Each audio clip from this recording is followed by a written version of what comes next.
Y se acaba el tiempo para que estos candidatos puedan convencer principalmente a los votantes indecisos para votar por ellos. Quedan 3 semanas para las elecciones presidenciales. Las encuestas siguen estancadas, muestran una contienda bastante reñida entre la vicepresidenta Kamala Harris y el expresidente Donald Trump. Y por eso la vicepresidenta Harris ha estado aumentando la presión sobre Trump. En un mitin en Pensilvania, uno de los estados claves en estas elecciones, Harris advirtió que el expresidente era inestable, desquiciado y que estaba en busca de un poder desmedido.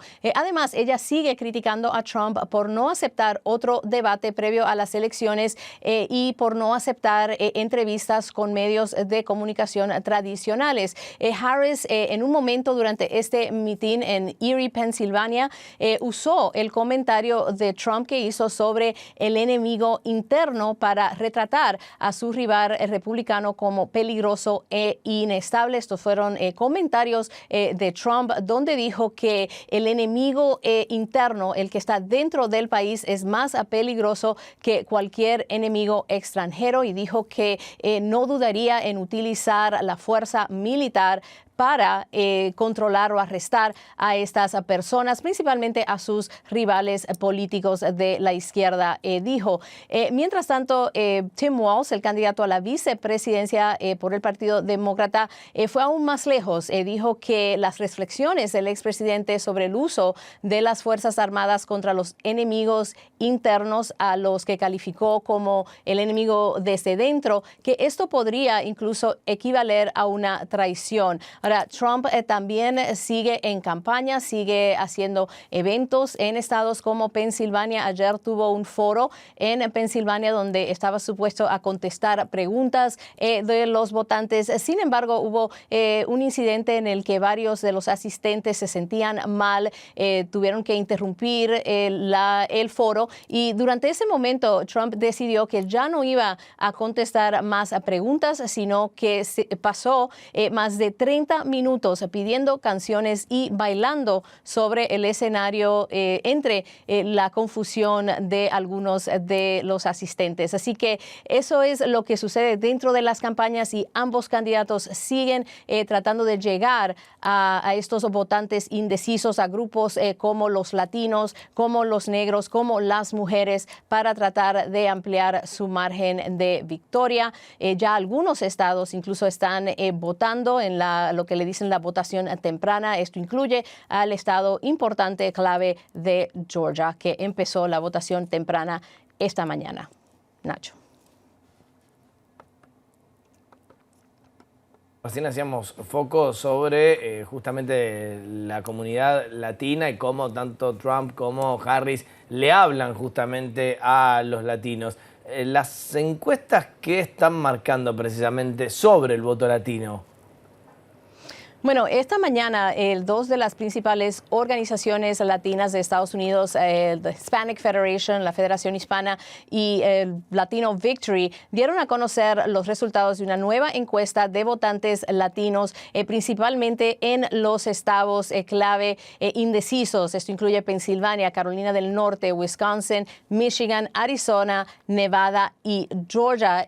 La encuesta reveló que en estos estados claves el electorado latino sigue motivado para votar, con un mayor entusiasmo por votar en estos estados como Michigan y Pensilvania. Vamos a escuchar lo que dijo uno de los organizadores de esta encuesta en una rueda de prensa en Pensilvania esta mañana. Escuchemos.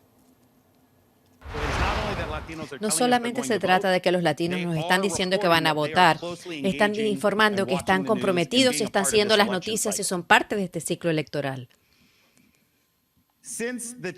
Desde el cambio en la boleta presidencial demócrata, vimos que las encuestas decían que el voto latino no tenía tanto entusiasmo durante el verano sobre los candidatos que se estaban postulando. Desde el cambio de la boleta demócrata, el 60% de los latinos nos dicen, desde que Biden se fue y vino Kamala Harris, 60% que están más interesados en la elección ahora. Y lo estamos viendo sobre todo en el trabajo que están haciendo las organizaciones comunitarias, las llamadas que se hacen interesan especialmente para los jóvenes de 18 a 29 años. 65% dice que están ahora más interesados en la elección desde que Kamala Harris se convirtió en la nominada. Mucho más que todos, sobre todo las latinas de 18 a 29 años, 67% de ellas. Y los hogares bilingües también. Esta también muestra que la vicepresidenta Kamala Harris sigue manteniendo una ventaja de más de 25 puntos entre los latinos en los estados claves indeciso. En Pensilvania, por ejemplo, ella tiene la ventaja de 64% de los votos de los hispanos comparado con un 31% para Trump. Esta es una encuesta que se hizo entre el 2 y el 10 de octubre a unos 1,900 votantes hispanos. Más de 36 millones de votantes hispanos son elegibles para votar en estas elecciones y podrían ser decisos. Su voto podría marcar la diferencia en estados como Pensilvania, como Arizona, como Nevada y como Georgia. You just mentioned No, but Putin. these are big things. I have to mention them. Yeah, you just mentioned Putin, though. And this has been this controversy of the past week. Can you say yes or no whether you have talked to Vladimir Putin since you stopped being president? Well, I don't comment on that, but I will tell you that if I did, it's a smart thing. If I'm friendly with people, if I have a relationship with people, that's a good thing, not a bad thing, in terms of a country. He's got 2,000 nuclear weapons, and so do we. China has a lot less, but they'll catch us within 5 years. That sounds very if I much have a like, relationship, I don't talk about that. I don't talk about that.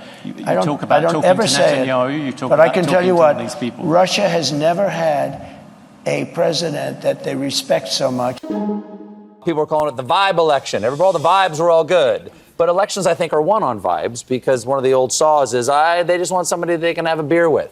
So would you like to have a beer with me so I can tell people what that's like? Okay. This was... Now, we asked ahead of time because I can't just be giving a drink to the Vice President of the United States without asking. You asked for Miller High Life. You asked for Miller High Life. I'm just curious. Okay, the last time I had beer was at a baseball game with Doug. Okay, so cheers. Okay, cheers. There you go. As President Kamala Harris there, cracking open a cold one with the Late Show host Stephen Colbert. Now, really, you have to note here, right, that what she's drinking is Miller High Life. It's made in Milwaukee in the swing state of Wisconsin, which is part of the so-called blue wall Harris is trying to win. That's what we call product placement. Now, that appearance was the latest in a string of high-profile Harris interviews this week. Polls show the Democratic presidential nominee is, yes, still neck and neck with Donald Trump in the race for the White House. CNN's Eva McKen has a closer look now at Harris's campaign efforts to try and pull ahead. Vice President Kamala Harris in the midst of a media blitz as the Democratic presidential nominee tries to reach as many voters as possible in the coming weeks of a campaign that is exceedingly close. It is good to be with you.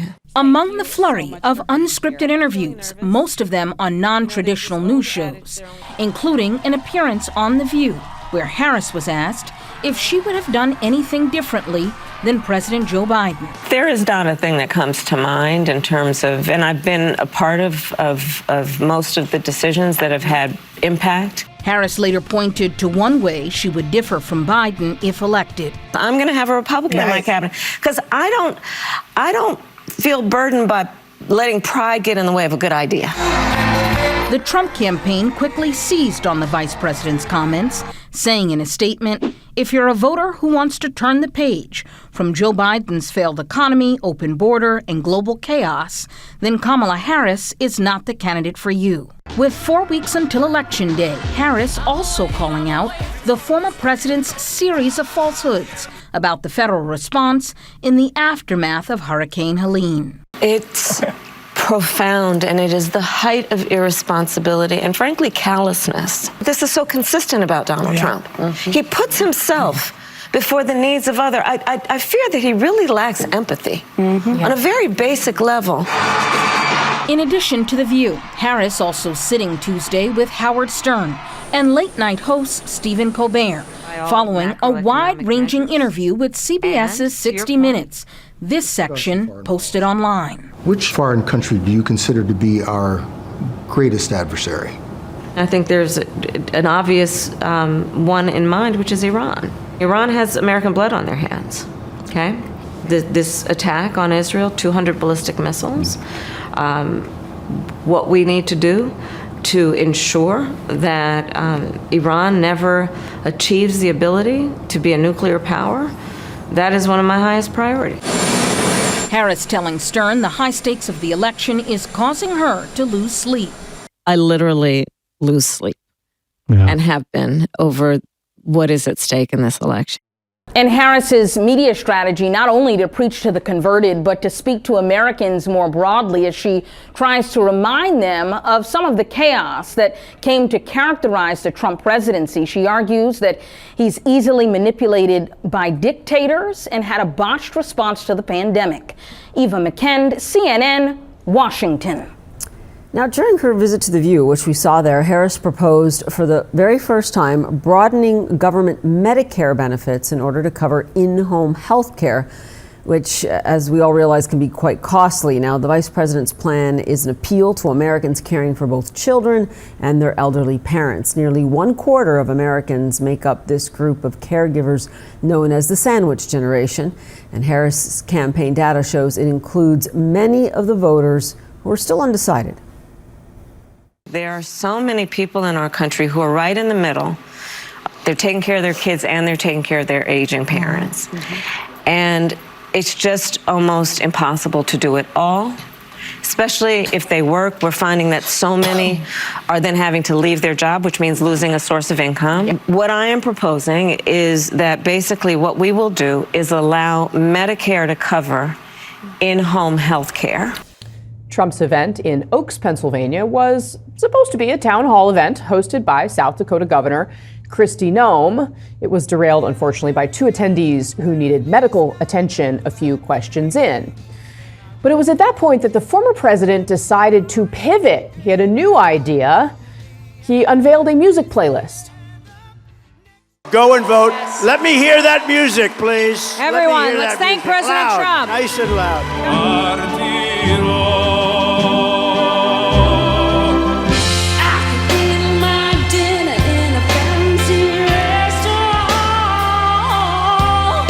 So play YMCA. Go ahead. Let's go. Nice and loud. Here we go, everybody. For 30 minutes, the former president danced and swayed on stage to the music. CNN's reporter at the event said there appeared to be some confusion about what was happening while Trump was up there.